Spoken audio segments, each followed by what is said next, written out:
बाद ऐसे खुश नसीब हैं जिनके जन्नत में महल्लात बना दिए जाते हैं।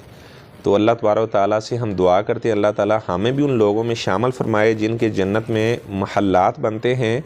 आप सल्लल्लाहु अलैहि वसल्लम ने फरमाया कि जब फ़रिश्ता किसी छोटे बच्चे की जान कब्ज़ करके अल्लाह के पास जाता है तो अल्लाह ताला उस फरिश्ते से कहते हैं कि आप मेरे बंदे के दिल का टुकड़ा लेकर आए हो। ज़ाहिर बात है औलाद से कितनी मोहब्बत होती है। तो फरिश्ता कहता है जी या अल्लाह। तो अल्लाह ताला फरमाते हैं कि मेरा बंदा क्या कह रहा था।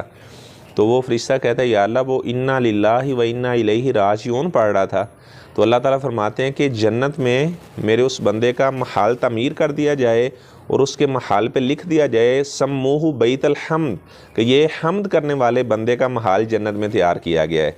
बेटे की वफ़ात पर जिसने सब्र किया, तो सब्र करने का इस्लाम ने हुक्म दिया है, ना कि चीखो पुकार करने का, वावेला करने का, अपना गिरेबान फाड़ने का, मातम करने का। ये शरीयत इस्लामिया ने